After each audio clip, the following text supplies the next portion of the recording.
Olá, bom dia. Muito bom estar aqui novamente, né, nessa quinta-feira, hoje, 29/2, para a gente conversar um pouco sobre a palavra de Deus. Você é muito bem-vindo, você que já está aí, você que está chegando, você que vai assistir em outro momento, no Facebook, no Instagram ou no YouTube. Seja bem-vindo de qualquer maneira, é muito bom te receber aqui. E para hoje, a nossa leitura será em 2 Reis, capítulo 4, do versículo 25 ao 27. Então, vamos lá. Partiu ela, pois, e veio ao homem de Deus, ao monte Carmelo. E sucedeu que, vendo-a o homem de Deus, de longe disse a Geazi, seu moço: Eis aí a sunamita. Agora, pois, corre-lhe ao encontro e diz-lhe: vai tudo bem contigo? Vai tudo bem com teu marido? Vai tudo bem com teu filho? E ela disse: vai tudo bem. Chegando ela, pois, ao homem de Deus, ao monte, pegou nos seus pés. Mas chegou Geazi para tentar retirá-la. Disse, porém, o homem de Deus: Deixa, porque a sua alma nela está muito triste, muito amargurada. E o Senhor me encobriu e não me manifestou. Esse texto bíblico, esse corte que eu fiz aqui, para quem não está familiarizado com ele, pode parecer um tanto quanto sem sentido, mas eu vou te explicar.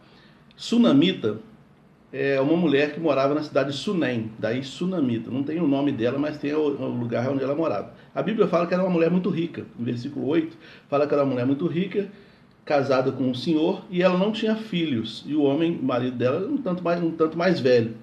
E ela sempre via o Eliseu e o seu ajudante Geazi passando perto da casa dela, fazendo as viagens, caminhando, né? Para ir a lugares onde ele tinha que pregar, onde ele tinha que lecionar, porque Eliseu tinha uma escola de profetas. Ele era, inclusive, um aluno do Elias. Elias foi assunto aos céus e Eliseu sucedeu ele como líder dessa escola de profetas. Então Eliseu passava naquela região, toda vez passava naquela cidade, por dentro daquela cidade, toda vez para ir fazer os trabalhos dele. E ela via ele passando, e ela então começou a dar um café para ele. Esse moço está viajando aí a pé. Aí dava um café, dava um lanche para eles e tal. Até que um dia, evidentemente convivendo, conversando, ela percebeu que para ele era mais fácil morar por ali. Então ela, como tinha uma propriedade boa, grande, ela decide fazer um quarto, colocou lá uma cama, uma mesa, colocou alguns utensílios básicos para que ele morasse ali e facilitasse o serviço dele. Ou para ele morar permanentemente, ou para ele ficar instalado ali quando ele tivesse que ir fazer essas viagens. E assim foi.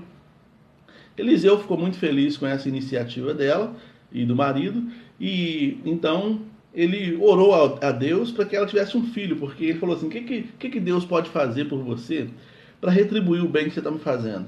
Estou parafraseando as falas dele. Ela falou: eu não tenho filho. Ela mostrou então o desejo da maternidade. Então Eliseu orou a Deus e ela teve um filho. Com o passar do tempo, quase na adolescência, o menino morreu. O menino morreu nos braços dela. E ela ficou angustiada. Aí o que ela fez? Aí entra o texto. Ela pede para preparar uma montaria para ela, um cavalo, e ela monta desse cavalo e vai até Eliseu, até no Monte Carmelo, onde ela sabia que ia encontrá-lo lá. Quando ela está indo no meio do caminho, o ajudante do Eliseu, Geazi, vai adiante do Eliseu, que ele fala assim: vai lá, conversa com ela. Ele vai e chega para ela e fala assim: tá tudo bem contigo? Com seu marido, com seu filho? E ela fala assim: tá tudo bem. Porém, ela passa do Geazi, vai até Eliseu, abraça nas pernas dele e começa a chorar, porque ela estava vivendo aquele luto do filho que tinha acabado de morrer. E nessa atitude dela a gente aprende algumas coisas, né? Hoje a nossa reflexão aqui é sobre se guardar, se resguardar. A gente tem que aprender algumas coisas. Primeiro, 3 Cs. 3 Cs. Conhecer, conviver e confiar. Você conhece uma pessoa, então essa pessoa talvez vai ter um pouco mais de durabilidade na sua história. Tem pessoas que você conhece hoje e nunca mais vai ver, mas tem pessoas que você vai conhecer e vai se encontrar várias vezes, até mesmo em alguns ambientes, como igreja, escola, faculdade, trabalho, né? Na rua. Você vai ter mais convivência com essa pessoa. Então, primeiro você conhece. Aí se você tiver que conviver com essa pessoa, nessa convivência você vai observando essa pessoa também para ver se ela é confiável. E se ela for confiável, então você realmente passa a confiar nela. Essa mulher deixa muito claro que ela confiava no Eliseu, mas ela não confiava no Geazi. Não é para todas as pessoas que a gente tem que falar da nossa vida. Ele pergunta, o Geazi pergunta: tá tudo bem contigo? Ela fala: tudo bem. Tudo bem com teu marido? Tudo bem. Tudo bem com teu filho? Tudo bem. Não estava tudo bem. Ela estava em frangalhos por dentro, o marido dela estava em frangalhos por dentro e o filho dela estava morto. Mas ela não confiava no Geazi o suficiente para falar isso para ele. Para quem você tem aberto a sua vida? E olha que o Geazi era o ajudante do Eliseu. Às vezes a gente confia numa pessoa porque a pessoa é amigo de um amigo nosso. Mas se a pessoa é amigo do amigo nosso, ela não é nosso amigo. E aí você se abre com a pessoa e deixa eu te falar uma coisa, no conviver com as pessoas, você vai percebendo que algumas pessoas elas procuram saber tudo sobre a sua vida, mas elas não falam nada sobre a vida delas. Esse é o tipo de pessoa que não é confiável. Ou tem aquelas pessoas que falam alguma coisa da vida delas, mas alguma coisa assim, pela metade da vida dela, para te estimular ou incentivar a falar sobre a sua vida, porque ela tem interesse em saber sobre a sua vida. São pessoas que muitas vezes são bisbilhoteiros. Eu não gosto muito desse tipo de mensagem porque ele gera uma certa desconfiança, né? Tem gente que gosta muito de pregar sobre isso, falar sobre isso. Cuidado com a pessoa que está do seu lado. Aí as pessoas vão para a igreja e ficam desconfiadas, ninguém quer confiar em ninguém mais, né? Mas existem as pessoas que elas não são amigas. Elas querem que você confie nelas, mas elas não confiam em você. Elas procuram saber tudo sobre você, mas você não sabe nada sobre a vida delas. E elas vai colhendo essas informações e na primeira oportunidade ela espalha para todo mundo sobre a sua vida. Ela fala para todo mundo quem é você, como ela tem essa pessoa, ela rasteja sinuosamente como uma cobra e ela tem um jeitinho assim superficial de falar. Ela tem um jeitinho doce de falar, uma fala mansa, uma fala leve, tudo para fazer você confiar nela. Mas ela só quer saber sobre a sua vida mesmo, porque ela tem inveja de você, porque ela tem necessidade de te derrubar de alguma situação, ela tem vontade de chegar onde você chegou e não consegue, então ela precisa. Então, cuidado com quem você abre a sua história, a sua vida. A coisa mais preciosa que você tem é a sua vida. Cuidado com quem você fala, cuidado com quem você leva para dentro da sua casa. Tem gente que a casa dele é um trânsito violento. Tem gente todo dia, tem pessoas cuja casa tem tanto movimento de pessoas da rua, da vizinhança, da família, de tudo, que abre geladeira, que deita na cama, que circula por todos os ambientes da casa. Isso não é bom, isso não é nada bom, isso é negativo. Né? Se eu fosse falar numa questão espiritual, eu estou falando aqui numa questão social, mas se fosse levar para o lado espiritual, até espiritualmente isso é ruim. Você não sabe que espírito que move aquela pessoa, você não sabe que energia que ela passa, você não sabe que influências que ela é capaz de levar. Às vezes a pessoa está carregada de espírito imundo, chega dentro da sua casa, senta na sua cama, abre a sua geladeira, pega os seus copos, faz tudo. Na minha casa, na casa do meu pai, na verdade, meu pai era muito sistemático. Né? Meu pai era bastante sistemático, né? Aquela pessoa rígida, aquela pessoa que não dava brecha para. Ele é muito sistemático, vocês devem entender o que eu estou querendo dizer. E quando eu ia na casa dele, eu não abria a geladeira. Se eu quisesse água, eu falava, pai, eu quero um copo d'água. Aí ele ia lá, abria a geladeira, pegava o copo a vasilha e me dava água. Na casa dele, na casa do meu pai. Entendeu? E outra coisa, na minha casa ele não vinha também não. Muito sistemático. Esse é um comportamento das pessoas mais antigas, né?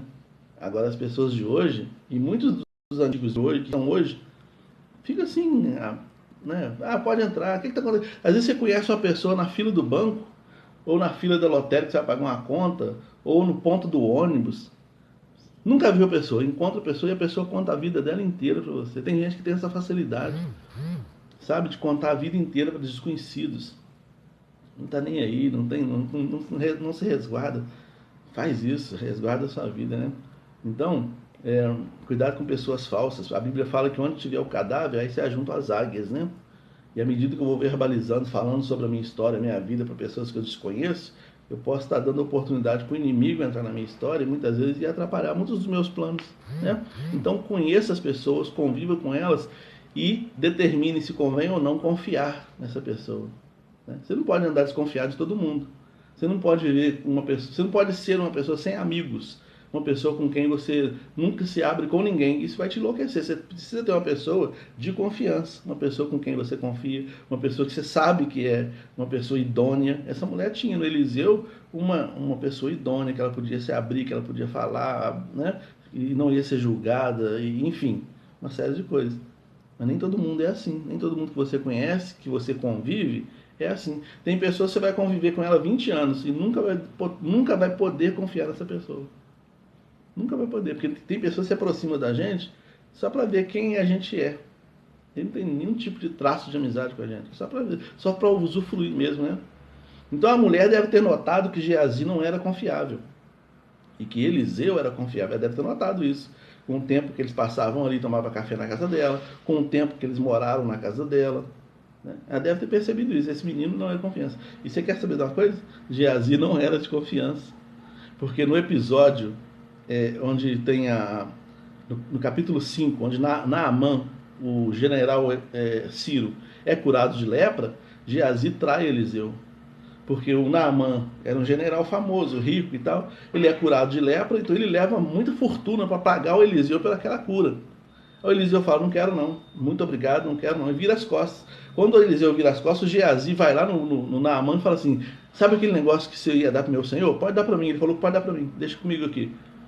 Então Geazi trai a confiança do Eliseu, porque ele passa por trás. Ele poderia falar com o Eliseu, se você não quer, deixa ele passar para mim então. Não, ele não fez isso. Ele esconde essa intenção do Eliseu e vai lá e pega os negócios para ele. E o que aconteceu com Geazi? Ficou leproso. Então, observa as pessoas, não seja ingênuo não.